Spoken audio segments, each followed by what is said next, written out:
네, 제가 한 달 전쯤에 사우랑 첫 번째 설교를 했는데요. 기억이 잘 나실지는 모르겠습니다. 근데 제가 가능하면은 계속 이제 진도를 쭉 나가려고 합니다. 그래서 기억을 좀 하시고 따라오시면 좋겠다는 생각을 듭니다. 그래서 지난주 거 간단하게 좀 정리를 좀 하면은요. 지난 시간에는 이제 사사기 전반을 살펴봤습니다. 사사기는 특별히 어떻게 이 이스라엘이 사사시대에 타락했는지를 설명하는 책이었죠. 그래서 뒷부분에 미가의 신상 사건이 나오면서 종교적으로 얼마나 타락했는가에 대해서 설명을 했고, 또 레위인 첩사건을 설명하면서 사회적으로 얼마나 타락했는지를 이 사사기 후반부에 기록을 해 놓았습니다. 그리고 또 사사기에 나타났던 것 중에 하나는 이 오니엘이나 드보라 같은 위대한 사사들이 이 신앙을 회복하려고 애썼고 또 나라를 지키려고 애썼지만 결국에는 망가져서 지역 이기주의가 싹트기를 시작했다. 그래서 북쪽에 있는 사사들이 남쪽에 있는 지파들이 어려움에 처했음에도 불구하고 도와주지 않는 모습들이 보였다라는 것을 살펴봤습니다. 그리고 그 지역 이기주의를 조장했던 그 지도자들, 그 사사들은 하나같이 자기 자식들에게 나귀를 태우는 사람들이었다라고 했습니다. 이 나귀가 지금으로 따지면 외제차라고 설명을 드렸죠. 그래서 자식들 다 포르쉐 태우고 BMW 태우고 떵떵거리면서 잘 살면서 자기 지파, 이 같은 민족의 어려움은 전혀 돌보지 않는 사람들이었습니다. 그리고 나자 하나님께서 이제 이들을 벌하시죠. 그래서 한 지파의 압제가 아니라 두 지파의 압제가 동시에 시작이 됩니다. 그래서 요단 서쪽에 있는 바닷가에는 블레셋이 압제를 시작하고, 그다음 요단 동편에는 암몬의 압제가 시작되는 이중 압제가 시작되었습니다. 근데 그럼에도 불구하고 하나님께서 은혜를 베푸셔서 먼저는 이 요단강 동편에 있는 암몬을 물리쳐 주셨습니다. 그때 등장한 사사가 사사 입다였습니다. 입다가 승리를 했지만 이 일로 인해서 이 내전이 시작되죠. 그래서 에브라임 지파와 사사 입다가 자존심 싸움을 하더니 결국에는 싸움을 시작했습니다. 그래서 이때 에브라임이 대패를 해서 42,000명이나 되는 병력이 모두 죽었다라고 기록을 합니다. 이 이스라엘 중앙에 에브라임 산지, 그러니까 가장 중앙에 있는 지파, 성소 실로를 지켜야 되는 이 지파에 병력이 42,000명이나 죽었습니다. 병력에 공백이 생겼습니다. 그리고 나서 이 블레셋을 막아서던 삼손 사사가 여자를 쫓아다니다가 두 눈이 뽑힌 채 결국은 죽게 되죠. 그러고 나니까 이제 블레셋이 상황을 보니까 삼손은 없고 에브라임 지파는 붕괴되었으니 지금이 저를 찬스다 싶어서 이제 공격을 시작합니다. 그래서 성소 실로로 공격을 하죠. 이때 당시에 이제 에브라임 산지의 사사가 사사 엘리였는데, 엘리가 나이가 많으니 이 두 아들 홈니와 비느하스가 전쟁에 나갑니다. 근데 이때 병력이 부족하니 신앙으로 극복해보겠다, 종교로 이겨보겠다라는 생각으로 언약궤를 메고 전쟁터에 나가죠. 그러니까 마치 하나님을 이용해 먹겠다는 겁니다. 이때껏 하나님을 온전히 따르지 않았고, 특별히 홈니와 비느하스는 하나님의 재물을 마음대로 빼먹고 심지어 성전에서 여자들과 간음을 하는 심각한 죄를 저질렀음에도 불구하고 전쟁 나갈 때 언약궤만 들고 가면 이길 거다, 이런 생각으로 언약궤를 메고 나갔습니다. 하나님께서는 우상이 아니시죠. 좋은 재물을 바쳤다고 그냥 일방적으로 전쟁을 승리하게 하시는 분이 아니시라 하나님은 인격체시죠. 살아계신 하나님이시죠.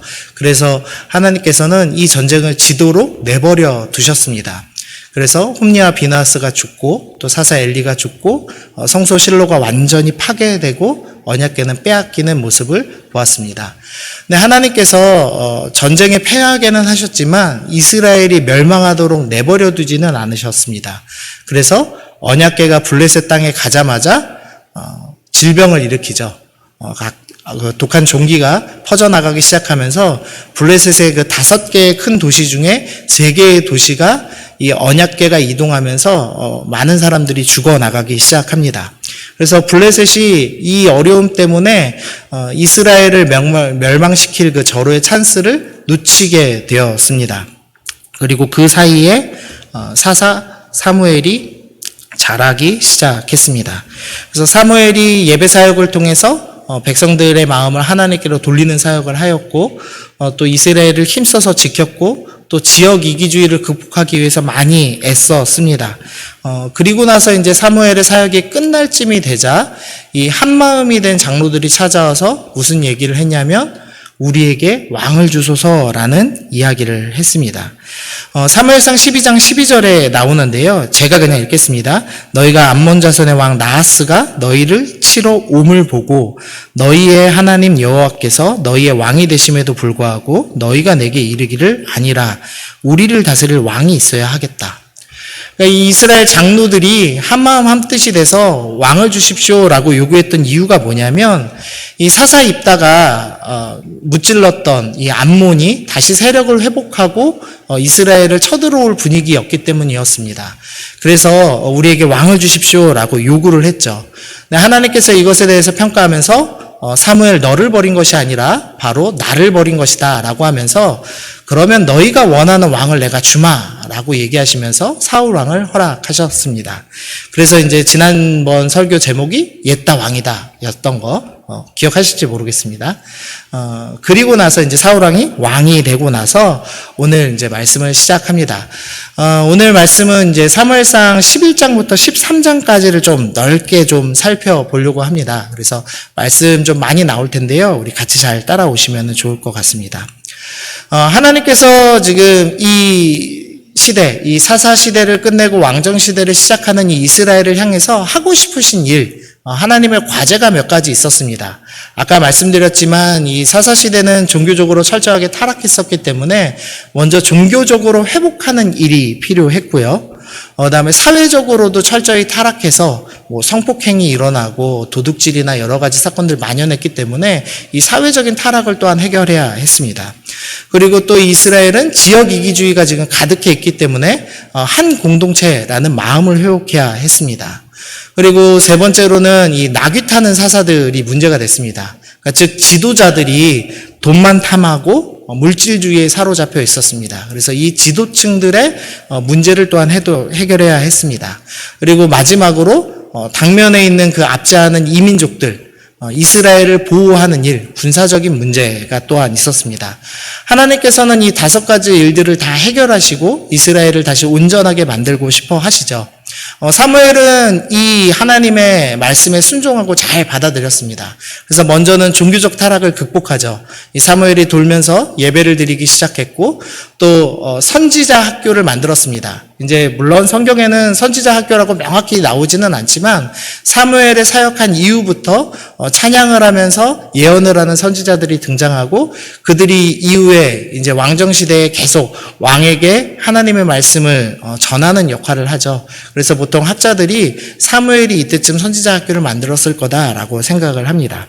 어쨌든 이 사무엘이 이 종교적 타락과 사회적 타락에서 어떻게 나라를 보호할 것이냐, 예배를 회복해야 된다. 그리고 신학교 세워서 제대로 된 영적 지도자 양성해야 된다. 이제 이렇게 결심을 한 겁니다. 그래서 사무엘이 이제 회복을 좀 시켰습니다. 그리고 이제 낙이 타는 사사들이 문제였죠. 그래서 사무엘이 자신의 삶을 마지막 되돌아보면서 고별 설교를 하면서 나는 나귀를 빼앗은 일이 없습니다라고 고백을 합니다. 사무엘은 자기의 욕망을 위해서 자기가 부자 되기 위해서 낙이 타지 않고 본을 보이면서 살았습니다. 그리고 이제 이스라엘을 블레셋으로부터 보호를 했죠. 그래서 사무엘이 섬기는 날 동안에는 블레셋이 쳐들어오지 못했었습니다. 이제 사울이 왕이 됐습니다. 그러니까 사울도 이 이제 사명을 이어야 했습니다. 그리고 또 특별히 이어야 될 사명이 있었는데요. 이 사무엘상 9장 16절 말씀을 좀 보겠습니다. 우리 같이 좀 읽겠습니다. 내일 이맘때에 내가 베냐민 땅에서 한 사람을 내게로 보내리니 너는 그에게 기름을 부어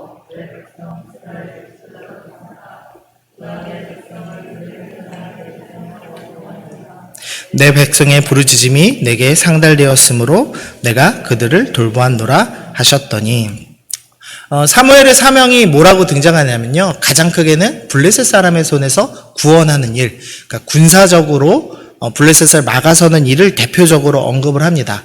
사울은 이 사명을 이루어야 되고 또 아까 언급했던 4가지의 사명들을 같이 이루어야 했습니다. 근데 우리가 이미 역사를 알다시피 사울은 악한 왕, 귀신에 들린 왕, 미친 왕이었습니다. 결국에는 이 사명보다는 자기 욕망을 채우고 자기 자식에게, 특별히 요나단에게 왕위를 내려주기 위해서 애쓰다가 결국은 죽는 삶을 살게 됩니다. 네, 오늘 그 전체 내막을 알고 보면 좀 이해되지 않는 이제 장이 11장입니다. 왜냐하면 사울은 욕망 때문에 뽑힌 왕이고, 그러니까 사람들이 원해서 뽑힌 왕이고, 또 사울 자체도 욕망을 쫓아서 살았던 왕인데 11장에서는 엄청난 대승을 거둡니다. 암몬 왕을 물리치고 왕으로 모든 사람에게 인정받는 장면이 나옵니다.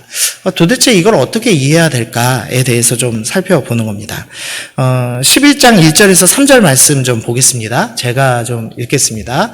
암몬 사람 나하스가 올라와서 길르앗 야베스에 맞춰 진침해 야베스 모든 사람들이 나하스에게 이르되 우리가 언약하자.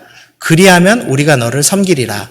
지금 암몬 왕이 지금 다가왔습니다. 그래서 길르앗 야베스 앞에 머물렀습니다. 근데 길르앗 야베스가 싸워보려고 하지 않습니다. 그리고 도움을 요청하지도 않았습니다.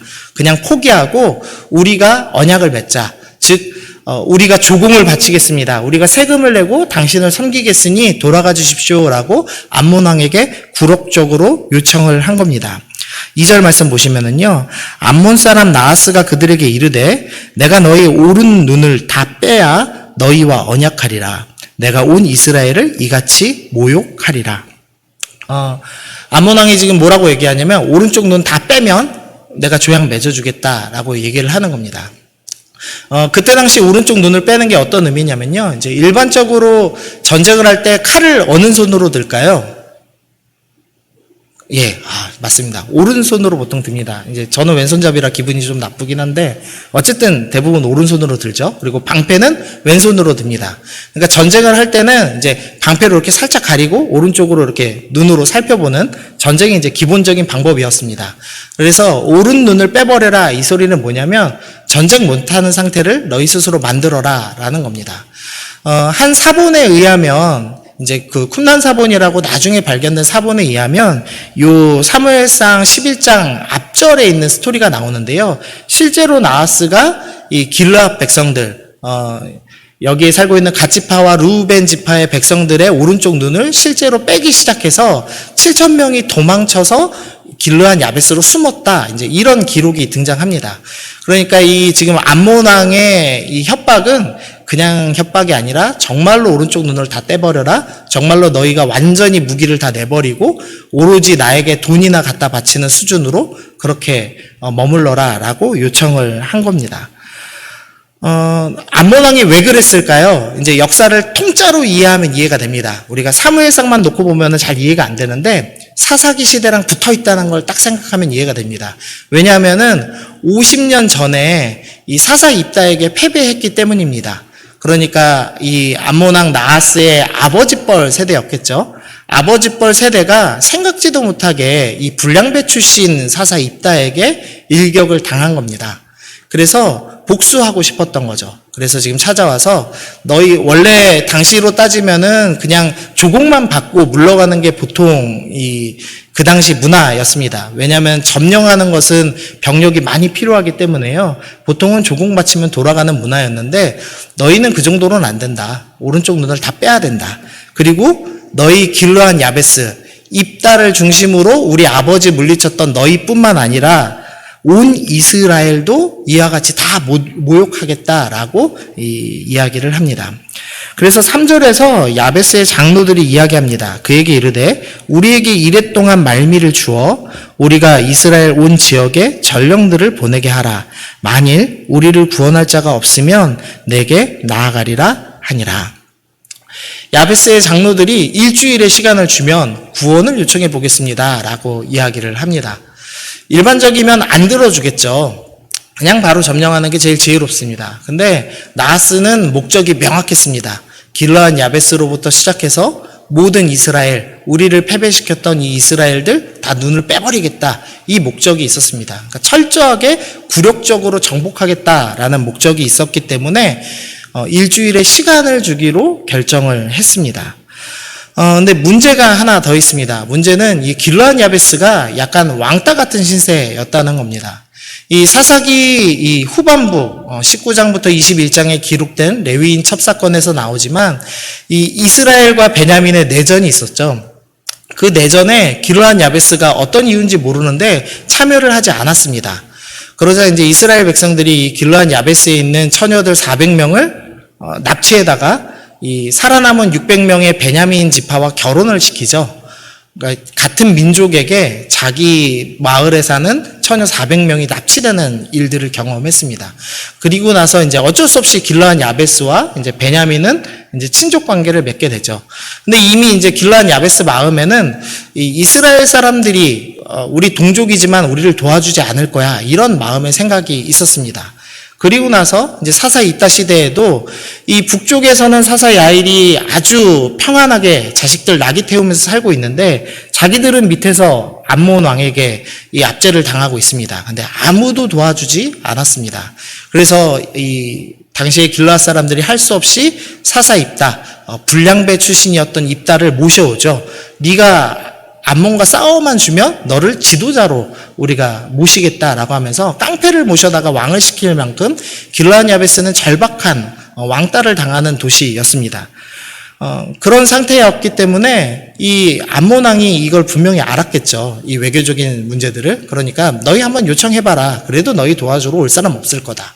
그리고 만일 도와주러 오더라도 내가 그 정도는 이길 수 있다라는 자신감이 있었던 겁니다.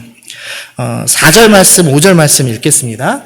이에 전령들이 사울이 사는 기브아에 이르러 이 말을 백성에게 전하매 모든 백성이 소리 높여 울더니 마침 사울이 밭에서 소를 몰고 오다가 이르되 백성이 무슨 일로 우느냐 하니 그들이 야베스 사람의 말을 전하니라.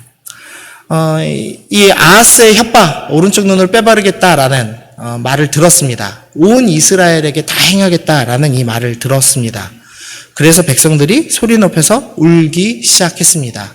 근데 이때 사울, 왕이 된 사울은 뭘 하고 있냐면 밭에서 소를 몰고 있었습니다. 그러니까 왕이라는 직분은 받았지만 왕이 어떻게 해야 되는지 또 어떻게 병사들을 모집해야 되는지 전혀 체계가 잡혀있지 않던 시대였기 때문에 사울이 아무것도 하지 못하고 여전히 옛날처럼 농사를 짓고 있는 이런 비참한 상황이었습니다. 6절 말씀, 7절 말씀 보겠습니다. 사울이 이 말을 들을 때 하나님의 영에게 크게 감동되매 그의 노가 크게 일어나 한 겨리의 소를 잡고 각을 뜨고 전령들의 손으로 그것을 이스라엘 모든 지역에 두루 보내어 이르되 누구든지 나와서 사울과 사무엘을 따르지 아니하면 그의 소들도 이와 같이 하리라 하였더니 여호와의 두려움이 백성에게 임하매 그들이 한 사람같이 나온지라.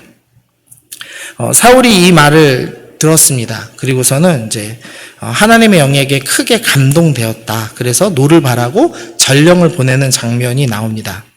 하나님께서 원하시는 일이 아까 있었죠. 아까 여러 가지 말씀드렸지만 그 중에 하나가 지역 이기주의 타파하는 것, 그 다음에 이스라엘을 보호하는 것이었습니다. 이 두 가지 일을 지금 해야 될 상황이 사울 왕에게 생긴 겁니다. 근데 사울 개인적으로도 이 전쟁을 해야 될 이유가 분명히 있습니다. 왜냐하면은 지금 명목상은 왕인데 농사 짓고 있습니다. 그러니까 이 전쟁에서 자신이 앞장서서 승리해서 공식적으로 왕으로 인정받아야 될 개인적인 이유가 있었습니다. 만약에 이 첫 전쟁을 무서워서 피한다면 아무도 왕으로 인정해주지 않았을 겁니다. 그래서 사울은 반드시 지금 이 전쟁을 치러야만 했습니다. 그리고 두 번째로는 아까 앞에서 말씀드렸지만 길르앗 야베스와 베냐민은 이 역사적인 이유 때문에 서로 친척이 된 관계입니다. 그러니까 쉽게 말하면 베냐민의 외가가 길르앗 야베스입니다. 그러니까 우리 친척들 살고 있는 지역이니까 친척들 돕기 위해서라도 반드시 이 전쟁을 해야만 했습니다. 어떤 의미냐면 하나님께서 지금 원하시는 방향이 있죠. 지역 이기주의를 극복해라. 우리 모두가 한 공동체인 것을 확인시켜라. 그 다음에 이스라엘을 보호하여라. 라는 이 방향성이 있는데 그 목표를 이루기 위해서 사울도 이 방향을 향해 가야 되는데 같은 방향을 가야 될 이유가 있더라는 겁니다. 개인적으로도 내가 하나님의 뜻대로 이 전쟁을 수행하면 그러면 내가 왕으로 인정받을 수 있어. 내가 하나님 뜻대로 이 전쟁을 수행하면 나의 사랑하는 가족들을 보호할 수 있어. 이런 이유였습니다. 즉 하나님께서 원하시는 방향과 이 개인의 욕망이 같은 방향을 향해 있었습니다. 그래서 사울이 쉽게 움직이기로 결정을 했죠. 여기서 이제 오해되는 구절 하나가 있는데요. 그 하나님의 영에게 크게 감동되었다라는 겁니다. 사울 왕은 미친 왕이고 실패한 왕인데, 그리고 우리가 지난번에 살펴봤지만 사울은 사무엘을 모를 만큼 하나님에 대해서 관심이 전혀 없는 왕이었는데 어떻게 하나님의 영에 감동되었을까? 이게 좀 의문이죠. 근데 여기 이제 원어를 좀 살펴보면은요, 이 사사시대에 이 성령이 임하였다라고 표현된 단어가 조금씩 다 다릅니다. 그러니까 온니엘에게 쓰인 단어가 다르고 기드온에게 쓰인 단어가 다르고 삼손에게 쓰인 단어가 다릅니다. 근데 지금 오늘 쓰인 이 단어는요, 삼손과 사울에게만 쓰인 단어입니다. 그래서 어떨 때 쓰였냐면 삼손이 사자를 만나서 사자를 찢을 때 여호와의 영이 임했다라고 표현할 때 이 단어가 쓰이고요. 또 삼손이 아스글론에서 이 블레셋 사람 30명을 죽일 때 이 단어가 쓰이고, 또 나귀턱뼈로 1000명을 죽일 때 이 단어가 쓰입니다. 그러니까 일반적으로 우리가 생각하는 성령이 충만하다, 우리가 정말로 주님을 너무나 사랑하여서 성령님을 충만하게 경험하는 그 은혜의 상황에서 쓰이는 단어가 아니라 주님께서 이 삼손에게 지금 당장 능력이 필요하기 때문에 삼손이 옳은 목적을 가지고 이 일을 하지는 않을지라도 당장의 능력을 쓰게 하시기 위해서 강제로 능력을 부어주셨다, 주입하셨다, 뭐 이런 의미로 사용하는 단어입니다. 그러니까 사울에게 이 말이 적용된 것은 지금 사울이 우리가 생각할 때 정말로 성령이 충만하다 이런 표현이 아니라 지금 하나님께서 전쟁할 수 있는 특별한 은사를 부어주셨다, 이때 잠시에 넣어주셨다, 이렇게 생각을 하면 됩니다. 그래서 이제 한 학자는 성령이 덮쳤다, 이제 이런 표현으로 번역을 하기도 했습니다. 어쨌든 지금 성령 충만이 아니라 어떤 은사를 주셨습니다. 전쟁을 할 수 있는 지혜를 허락해 주셨습니다. 그래서 이제 사울이 모병을 시작합니다. 먼저는 2마리의 소를 각을 뜨죠. 12조각으로 쭉 나눠서 12지파한테 보냈습니다. 그러면서 너희가 이 전쟁에 참여하지 않으면 이 소처럼 각을 뜨겠다라는 협박을 합니다. 당시 이제 고대 근동에서 이 모병을 할 때 다른 도시국가에 도움을 청할 때 이런 방법을 썼습니다. 너희가 지금 도와주지 않으면 나중에 우리가 이렇게 복수할 거다, 이런 의미였습니다. 근데 그 소를 받았을 때 여호와의 두려움이 임했다라고 본문이 표현을 합니다. 그러니까 하나님께서 이 소를 볼 때 두렵게 만드셨습니다. 근데 두려웠던 정확한 의미는 하나님을 두려워했다라는 의미가 아니라 암몬 왕을 두려워한 겁니다.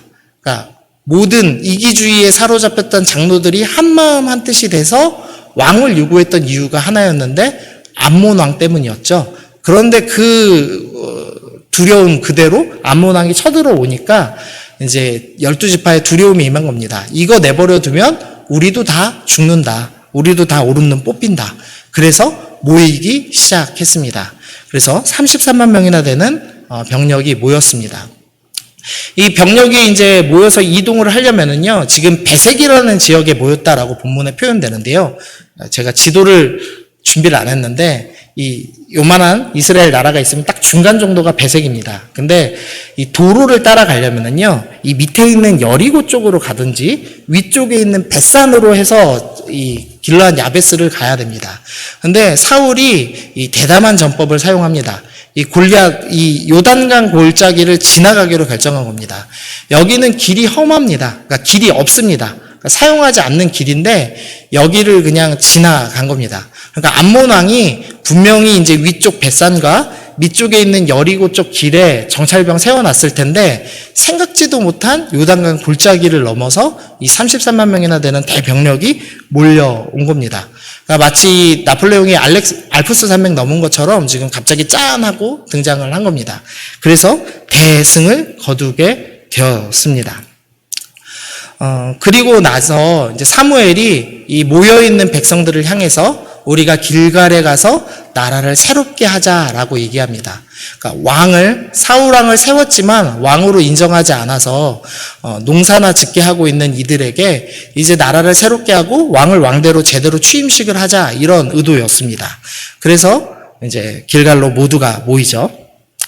12장 우리 12절, 17절, 18절 말씀을 넣어놨는데요. 우리 좀 같이 읽어보겠습니다. 시작. 너희가 암몬자산의 왕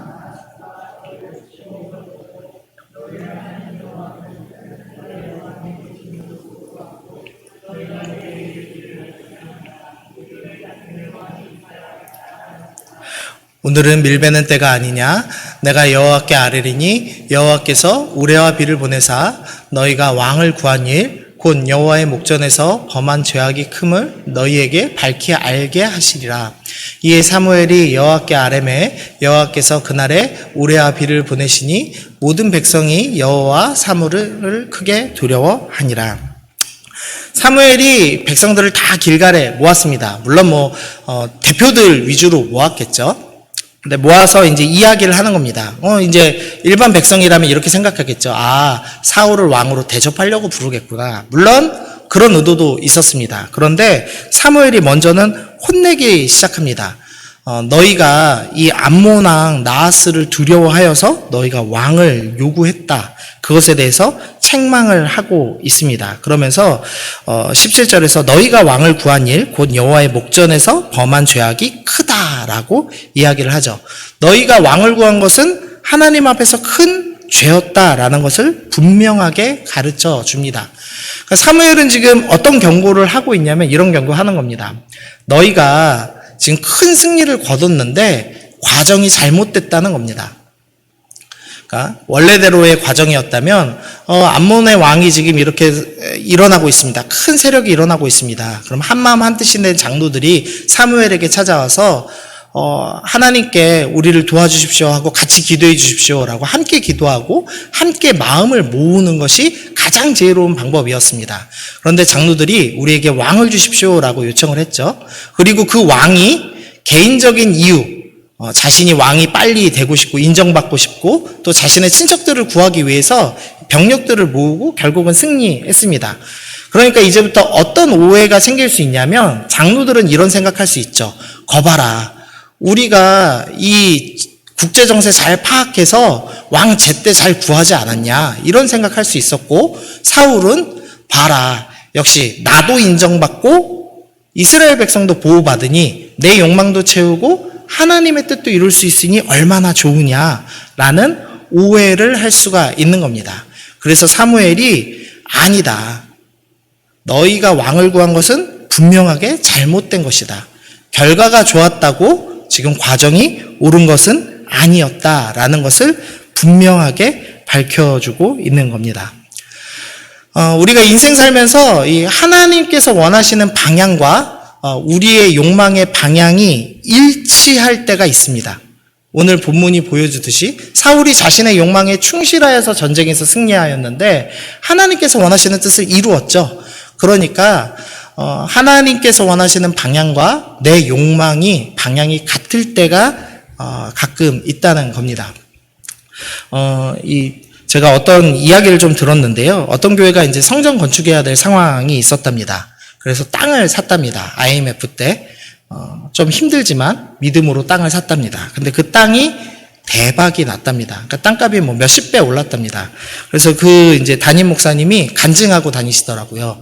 IMF 때 내가 포기하지 않고 성전 지었더니 주님이 이렇게 축복해 주셨습니다. 라는 간증을 들었습니다. 어떠세요? 은혜로우세요? 예. 우리 교회도 그런 대박 났으면 좋을까요?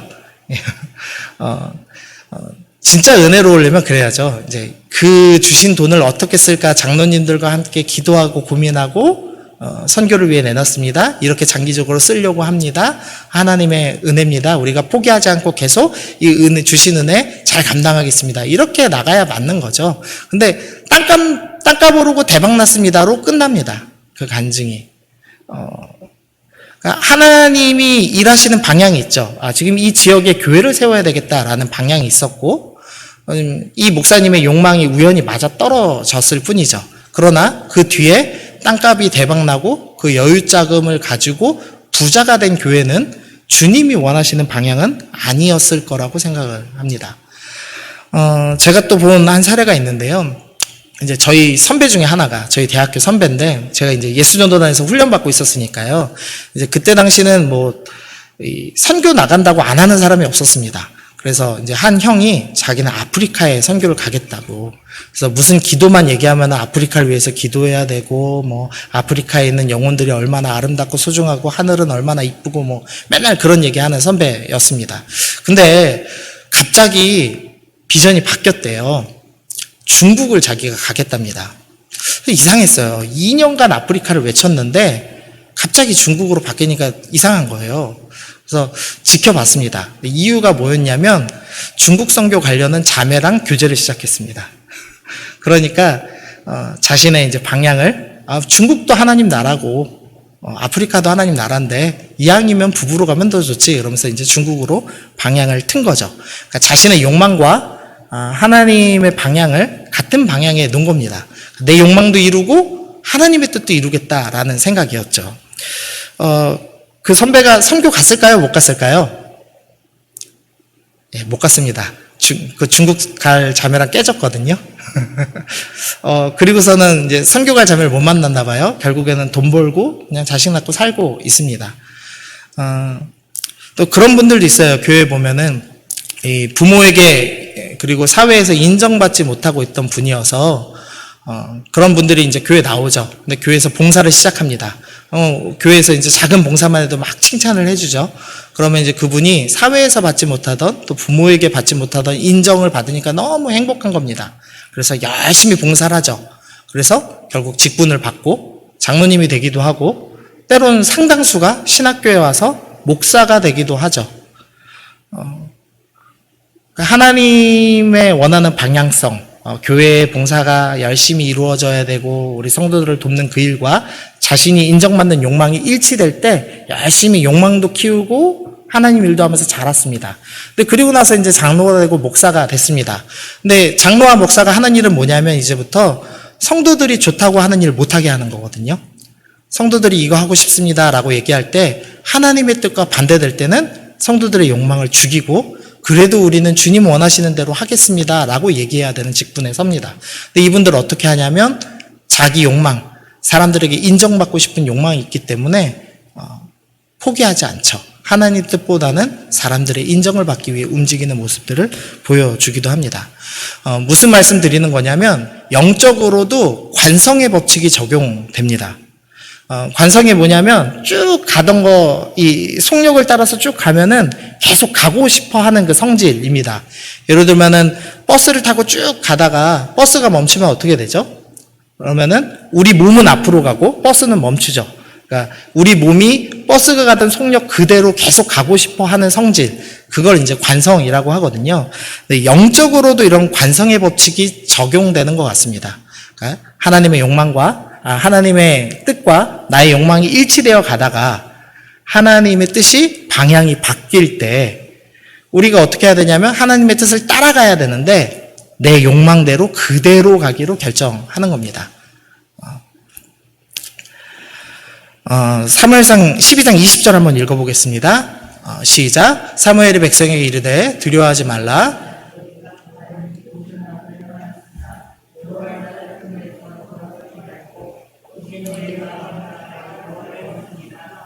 예, 사무엘이 그래서 경고하는 거죠. 너희들 지금 결과는 그대로지만 과정이 잘못됐다. 그러니까 지금부터라도 너희 하나님을 따르는데 힘써야 한다. 너희의 방향성을 너희 욕망에다 두면 안 되고 하나님께 두어야 된다라고 경고를 한 겁니다. 그런데 이제 13장에 와서는 그것이 망가지는 모습을 보여줍니다. 우리 13장 5절에서 9절 말씀 제가 좀 읽겠습니다.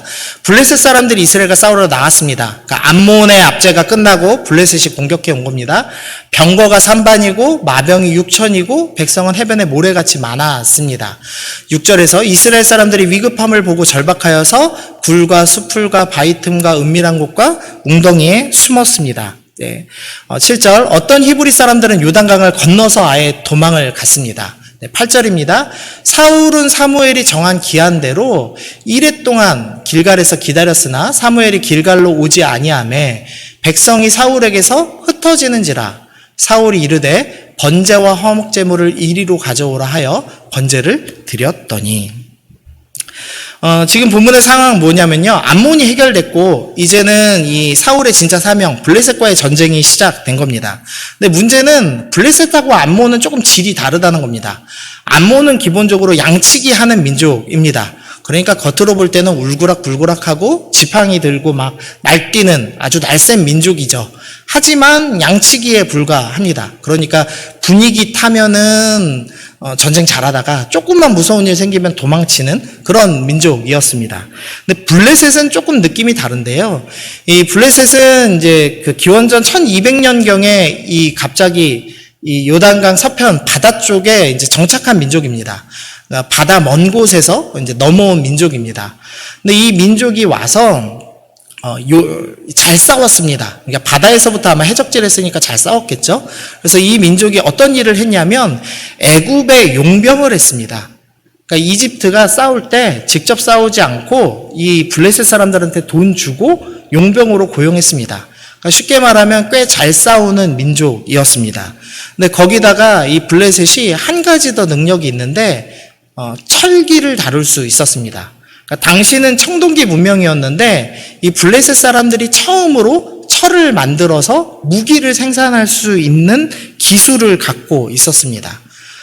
그러니까 이제 밑에 지역 애굽, 이집트 입장에서 생각해 보시죠. 바다에서 건너온 소수 민족이 있습니다. 근데 이 사람들이 잘 싸웁니다. 그리고 철기 문명을 다룹니다.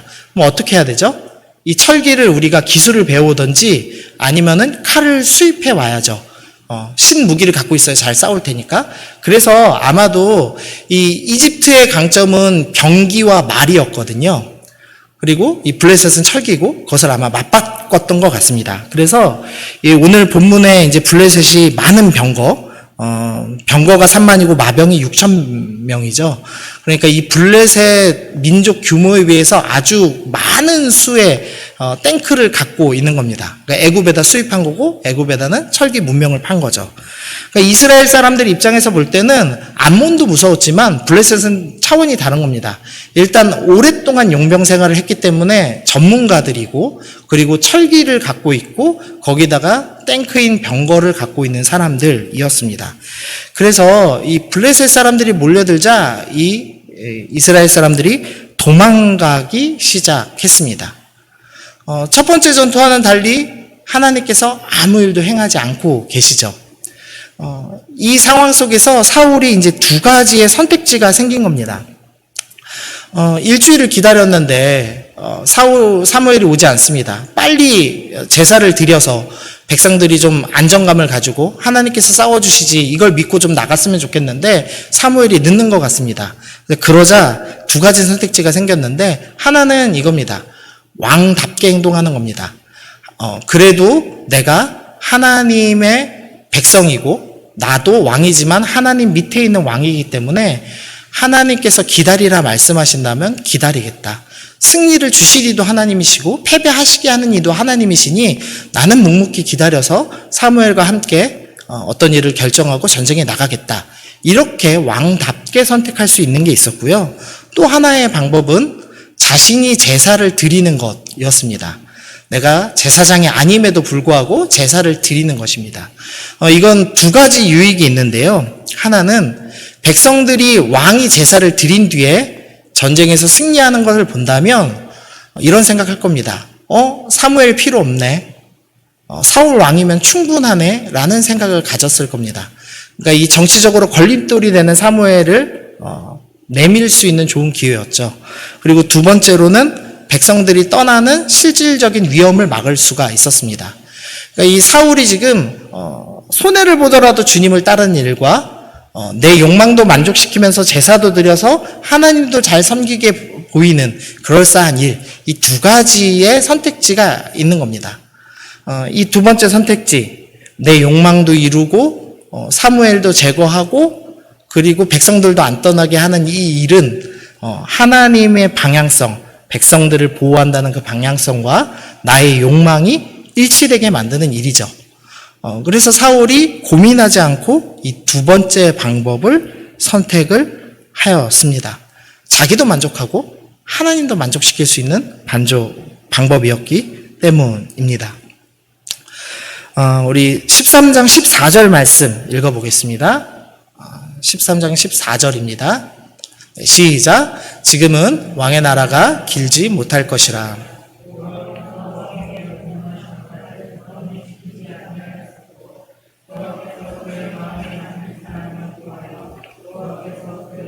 백성의 지도자로 삼으셨니라 하고. 아멘. 이 사울의 선택을 본 사무엘이 무엇이라고 얘기하냐면 왕의 나라가 길지 못할 것이라 라고 이야기를 합니다. 사무엘이 이야기하는 거죠. 내가 경고했듯이 네가 하나님을 섬겼어야 된다. 네가 손해를 보던 실패를 하던 하나님께서 이 나라를 다스리실 것을 신뢰하고 하나님의 방법대로 따랐어야 된다. 그런데 너는 잠깐의 시간을 기다리지 못하고 하나님의 방법이 아닌 너의 욕망을 이루는 방법을 선택하기 시작했다. 그래서 사울, 너는 너의 나라를 든든하게 만들고 네 자식을 낙이 태우고 싶고 너는 사람들에게 인정받고 싶지만 너의 나라는, 당신 왕의 나라는 길지 못할 것입니다 라는 무서운 예언의 말씀을 접하는 것으로 이 말씀이 마무리가 됩니다. 인간이 참 교묘합니다. 그래서 내 뜻도 이루면서 하나님 뜻도 이룰 수 있는 기가 막힌 지점을 찾아냅니다. 그래서 하나님, 내가 돈 이렇게 많이 벌면 내가 이 돈 가지고 이만큼 선교하고 이만큼 교회를 위해서 쓰면서 살겠습니다 라고 얘기하면서 철저하게 돈 많이 버는 일, 내 자식 잘 되는 일, 내 욕망을 성취하는 일을 쫓아서 따라가곤 합니다. 근데 하나님께서 그때 뭐라고 하냐면 방향이 틀렸다라고 말씀하시는 겁니다. 너 그렇게 계속 살면 너의 나라가 길지 않을 것이다. 네 욕망대로 네 나라를 오랫동안 영원히 네가 잘 먹고 잘 살고 네 자식도 잘 먹고 잘 살고 너희가 영원히 이 부를 누리고 싶겠지만 아니다. 네가 네 뜻대로 살 때, 그리고 네가 합리화하면서 하나님의 뜻을 왜곡하기 시작할 때 너의 나라는 절대 길지 않을 것이다 라고 주님이 말씀하십니다. 문제는 그거죠. 우리는 욕망을 따라서 가던 그 힘이 있기 때문에 이 욕망을 꺾어서 하나님 뜻대로 따라가는 게 대단히 어렵습니다. 그 피겨스케이팅 지금 막 유행인데요. 피겨스케이팅 어려운 게 빨리 달리는 게 어려운 게 아니라 곡선 코스에서 곡선 유지하면서 꺾는 게 더 어렵죠. 그러니까 관성을 꺾어내고 일자로 가려는 그 성질을 꺾어내고 도는 게 어렵습니다. 우리가 영적인 훈련을 하는 이유가 있다면 그겁니다.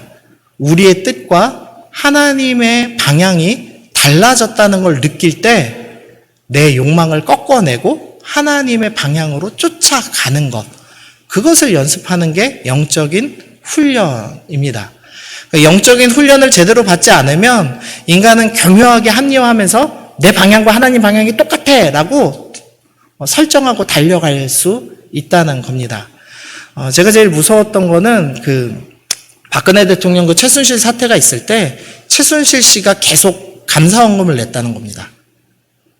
자기 정유라 말 샀습니다. 잘 되게 해주세요 라는 것이 계속 헌금을 내고 그거를 그 교회가 계속 주보로 실어주고 함께 기도했던 기록이 있습니다.